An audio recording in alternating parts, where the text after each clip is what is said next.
깜짝 놀랐네요. 우리 한 100명 정도밖에 안 되는데 마치 한 1000명 앞에서 연주하면서 그 영혼들을 하나님께 인도할 것 같은 그런 아주 열정적인 연주. 네, 깜짝 놀랐습니다. 이런 좋은 연주하는 예배자들이 있다는 게 우리 교회 자랑인 것 같습니다. 고마워요. 이렇게 박수 한번 보내주겠습니다.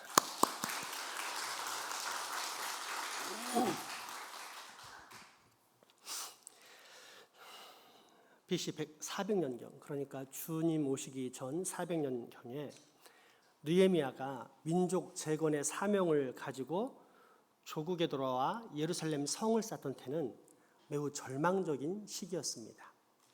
당시 유대 민족이 직면한 절망적인 위기를 본문 3, 4, 5절은 크게 세 가지로 말합니다. 첫째, 기근으로서 흉년 때문에 굶주렸습니다. 둘째, 과도한 세금 징수로서 생활고에 시달립니다.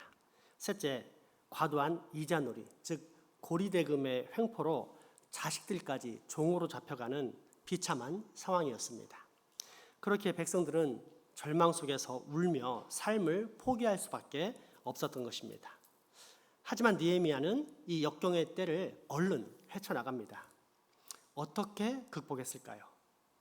첫째, 깊이 생각하는 시간을 가졌습니다. 당시 시대적인 불안과 절망에 대해 느헤미야가 제일 먼저 보여준 반응은 분노였습니다. 어쩌다 우리나라가 이렇게 되었는가? 어쩌다가 우리 사회가 이렇게 변했는가라는 분노였습니다. 오늘 본문이 시작되는 6절을 보면 내가 백성의 부르짖음과 이런 말을 듣고 크게 노하였으나 라고 기록되어 있습니다. 정상적인 사람이라면 이런 비참한 상황, 구조적인 악, 사회적 부조리에 대해서 분노하지 않을 수 없습니다. 그리고 성경은 분노를 정죄하지 않습니다. 분노 그 자체는 죄가 아닙니다. 분노를 통제하지 못할 때 죄가 되는 것입니다. 하지만 의로운 분노 혹은 거룩한 분노처럼 제대로 발휘된 분노는 새 역사를 창조하는 에너지가 됩니다. 때문에 성경은 분노하되 죄는 짓지 말라라고 가르치고 있는 것입니다. 그러나 더 중요한 사실은 분노만 해서는 안 된다는 것입니다. 느헤미야는 분노만 하고 잊어버리는 감상적인 신앙인이 아니었습니다. 생각을 했습니다. 그것도 피상적인 생각이 아닌 진지한 생각, 즉 묵상 가운데 들어갑니다. 6, 7절 말씀을 한번 보십시오. 내가 백성의 부르짖음과 이른 말을 듣고 크게 노하였으나 깊이 생각하고 귀족들과 민장들을 꾸짖어 그들에게 이르기를 너희가 각기 형제에게 높은 이자를 취하는도다 하고 대회를 열고 그들을 쳐서. 이 본문을 그대로 다시 한번 봅시다. 느헤미야가 죄악에 대해 즉각 분노했으나 그 직후 무엇을 합니까? 7절은 깊이 생각하고 라는 말로 시작합니다. 이 말은 본래 자신의 생각 속에서 자신과 의논했다 혹은 자기 마음과 상의했다라는 말입니다. 분노가 감정이라면 생각은 지성, 곧 사고의 단계입니다. 한국학을 연구하는 사람들은 한국인의 장점이 끈끈한 그 정서감에서 나온다고 말합니다. 그러면서 동시에 이것이 또한 한국인의 약점으로 작용해 지나치게 감정적이다라는 평가를 합니다. 그래서 한국인의 약점을 보완하려면 보다 진지하게 사고하는 습관을 가져야 한다라는 것이 한국학 연구가들의 공통적인 평가입니다.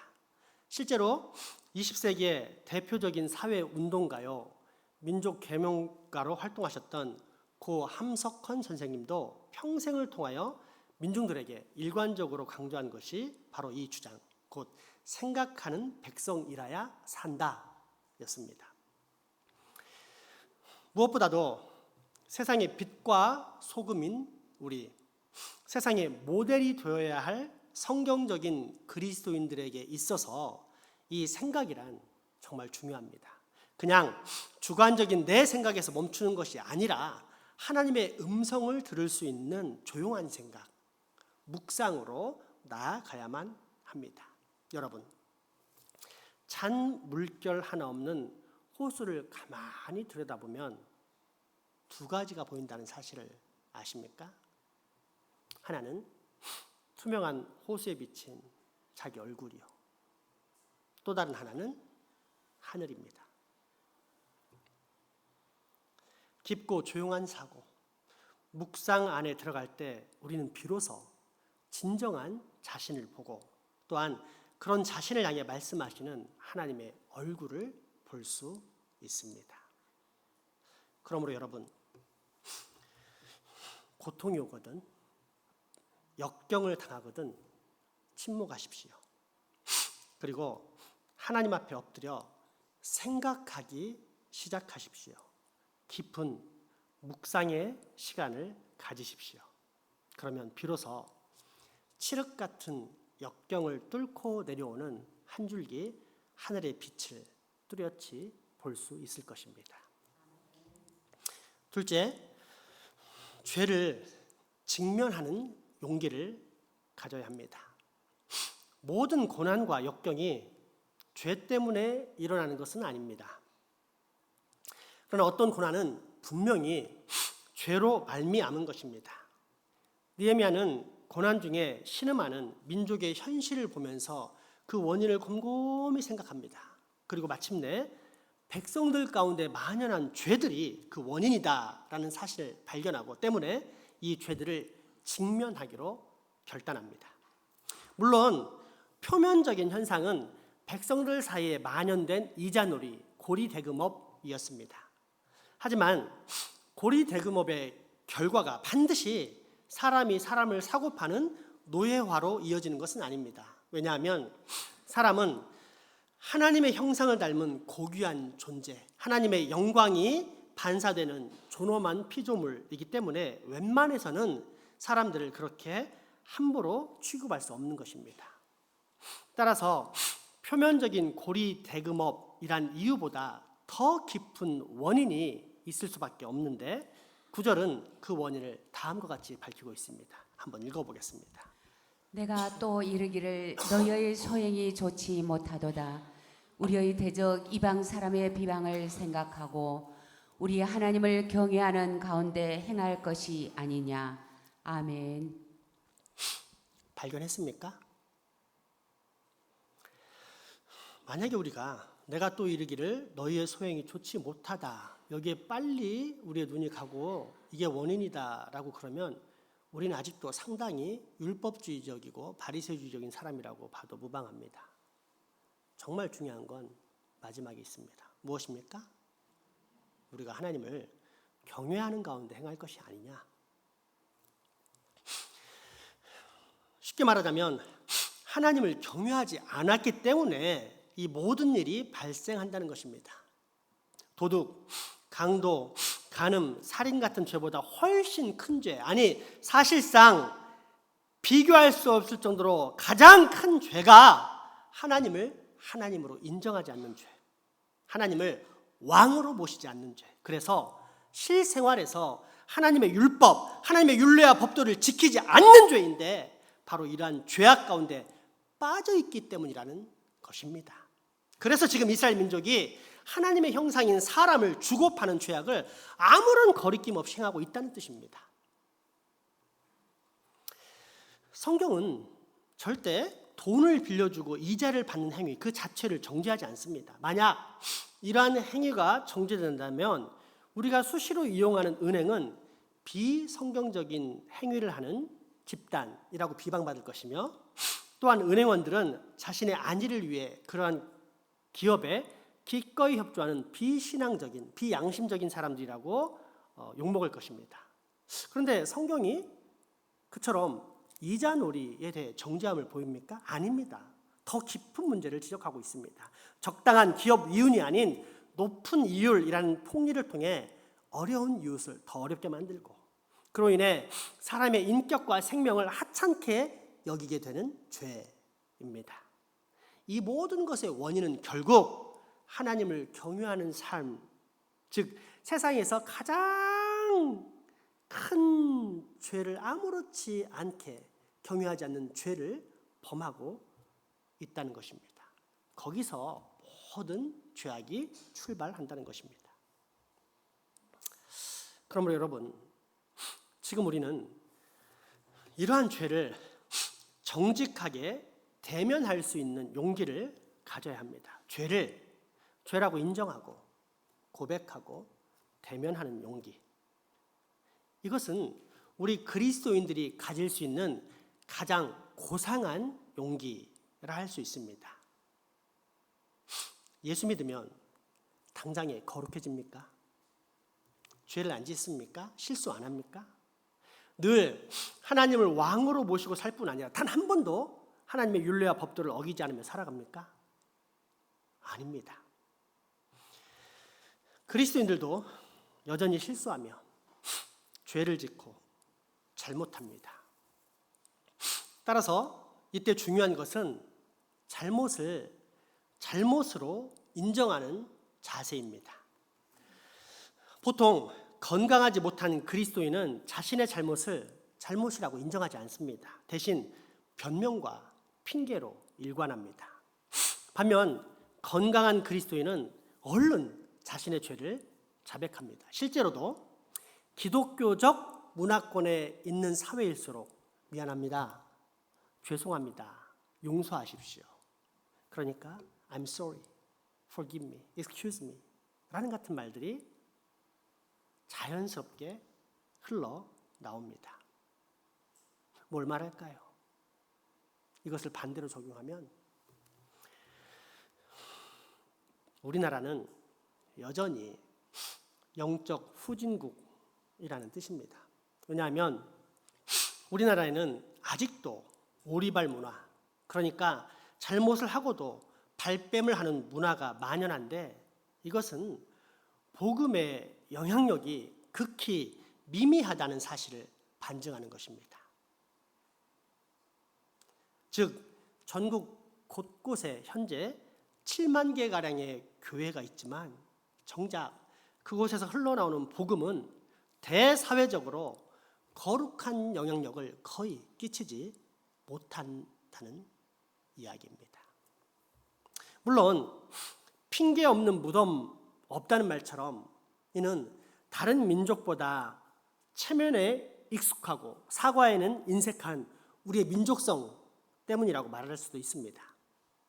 먼저 용서를 청하면 약자인 것처럼 비춰지기 때문에 혹은 불필요한 오해를 유발할 수 있기 때문에 그게 싫어서 꺼려지는 것이다 라고 변명할 수도 있습니다. 그러나 진정한 강자, 정말 성숙한 사람은 자신의 잘못을 인정할 줄 아는 사람입니다. 죄를 직면할 뿐 아니라 반드시 올바른 방법으로 해결하는 사람입니다.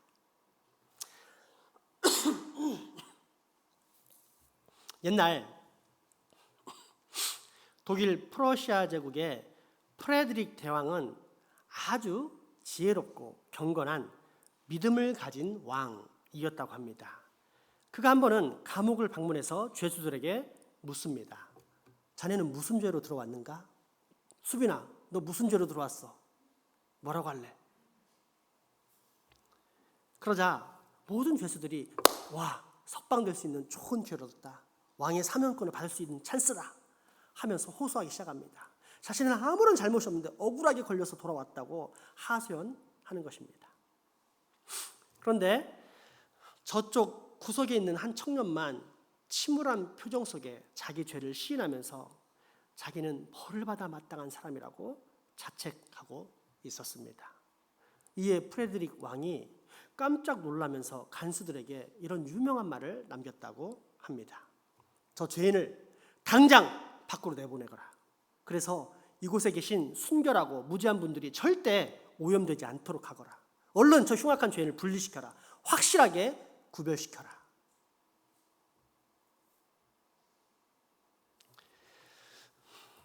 죄는 이 땅을 살아가는 동안 결코 피할 수 없는 우리 인생들의 실존입니다. 호흡할 수밖에 없는 오염된 공기입니다. 하지만 그때마다 그리스도인이라면 죄를 죄로 인정할 줄 아는 용기를 보여줘야 합니다. 성경이 다윗을 가르쳐 하나님의 마음에 합한 사람이라고 말한 이유 중에 하나가 무엇인지 아십니까? 자기 신하였던 나단 선지자가 찾아와 잘못을 지적했을 때 기분 나쁘다며 야, 저거 당장 잡아 사형시켜 라고 말하는 대신 얼른 그 왕의 보좌에서 내려와 내가 과연 그 사람입니다.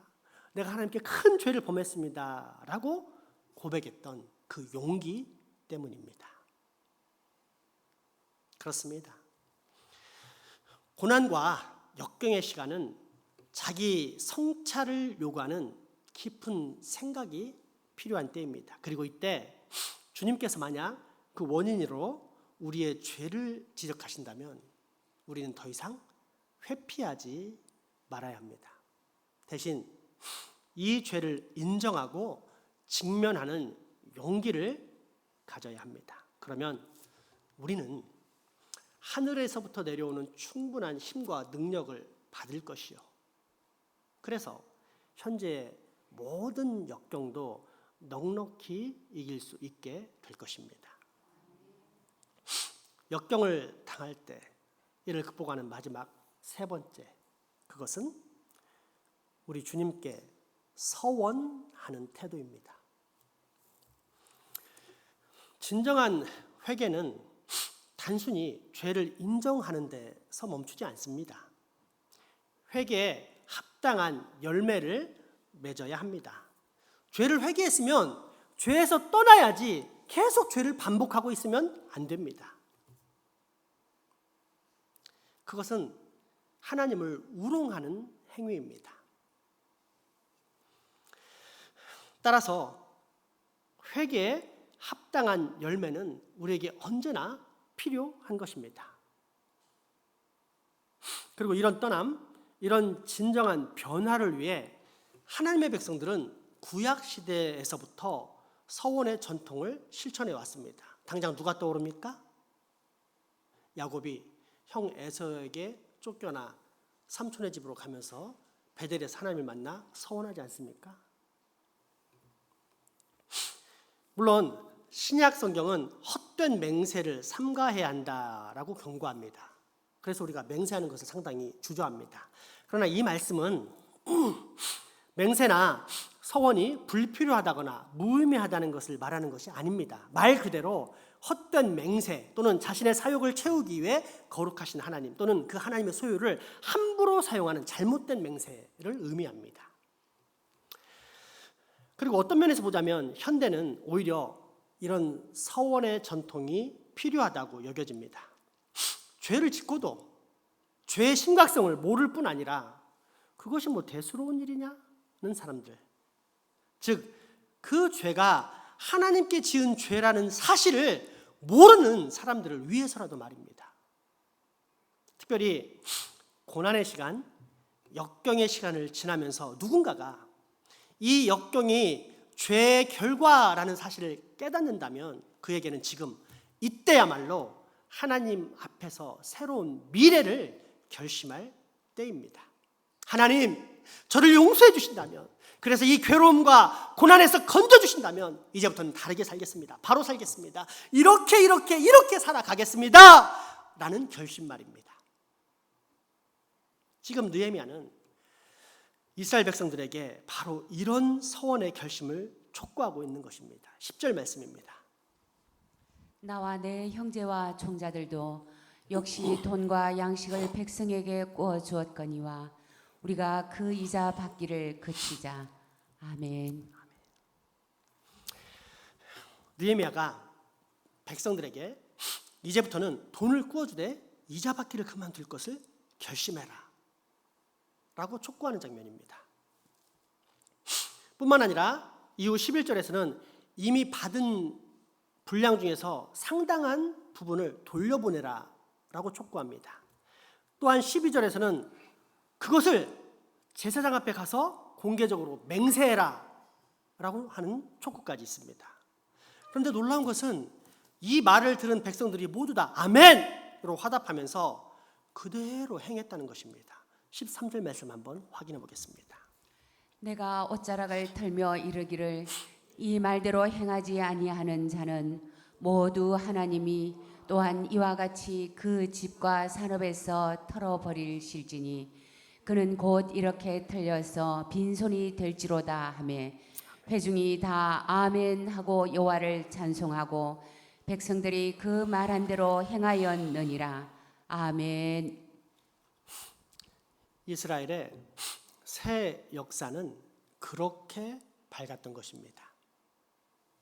그렇다면 죄악이 관영하고 흉흉한 이 세상을 사는 우리에게도 이런 서원의 결심이 필요하지 않겠습니까?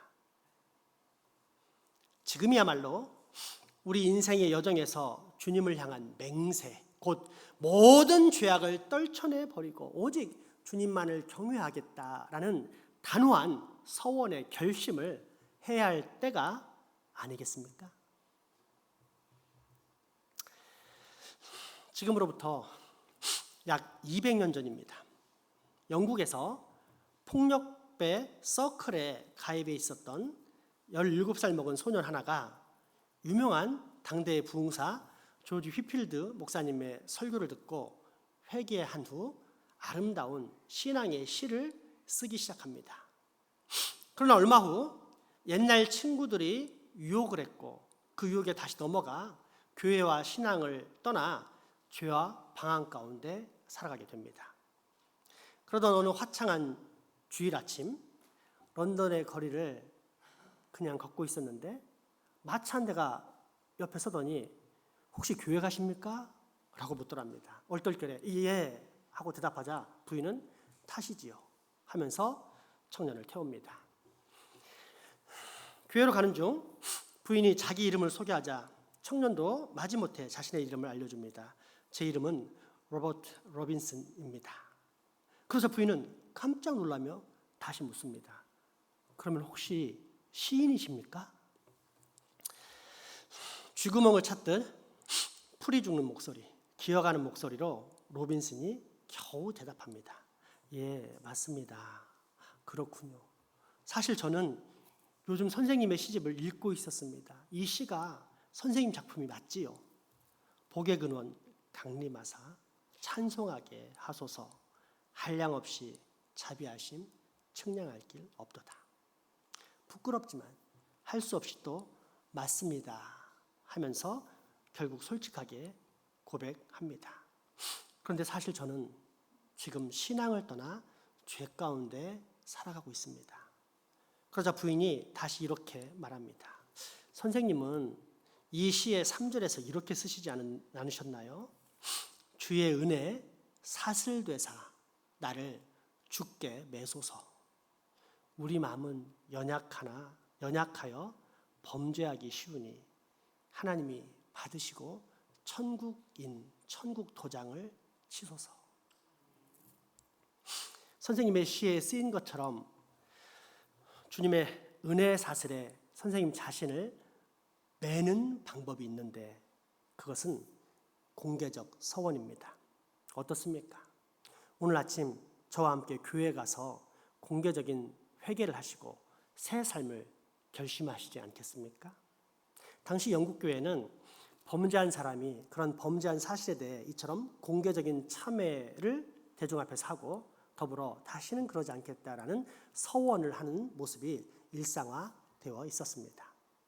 그리고 이날 바로 이 부인의 권유로 로버트 로빈슨은 주일 아침 교회에서 공개적인 참회와 서원을 했고 이후 평생토록 주님께 헌신하는 인생을 살았다고 합니다.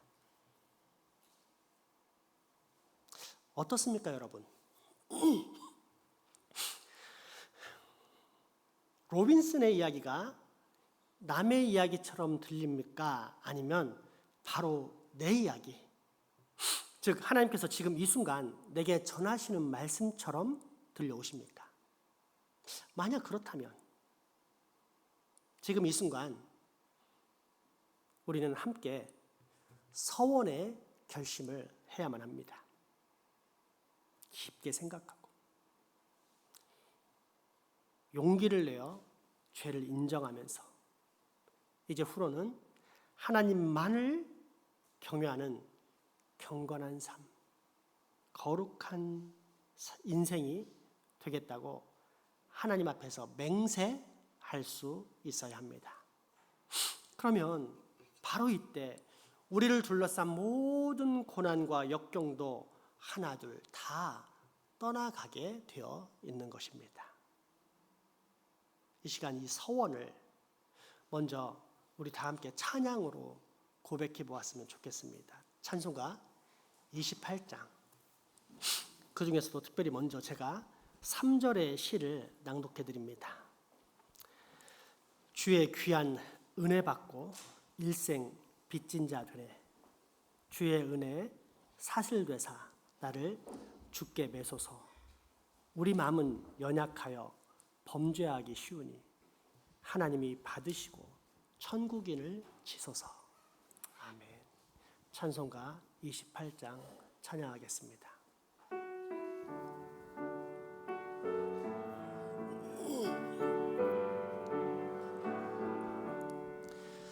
복의 근원 강림하사 찬송하게 하소서. 한량 없이 자비하심 증량할 길 없도다. 천사들의 찬송가를 내게 가르치소서. 구속하신 그 사랑을 항상 찬송합니다. 주의 크신 도움받아 이때까지 왔으니 이와 같이 천국에도 이르기를 바라네. 하나님의 품을 떠나 죄에 빠진 우리를 예수 구원하시려고 보혈 흘려 주셨네. 주의 귀한 은혜 받고 일생 빚진 자 되네. 주의 은혜 사슬되사 나를 주께 매소서. 우리 마음은 연약하여 범죄하기 쉬우니 하나님이 받으시. 3절 다시 한번 고백해 볼까요? 주의 귀한 은혜 받고 일생 빚진 자 되네. 주의 은혜 사슬되사 나를 주께 매소서. 우리 마음은 연약하여 범죄하기 쉬우니 하나님이 받으시고 천국인을 지소서. 아멘. 은혜와 평강으로 날마다 우리의 삶을 지키시고 인도하시는 나의 주, 나의 하나님, 오늘도 우리에게 생명의 양식을 허락해 주셔서 감사합니다. 오늘 말씀을 따라 역경을 당할 때 우리로 꼭 깊이 생각하고 죄를 직면하고 회개의 소원을 결단할 줄 아는 참 그리스도인 되게 하여 주옵소서. 예수 이름으로 기도합니다. 아멘. 헌금하시겠습니다.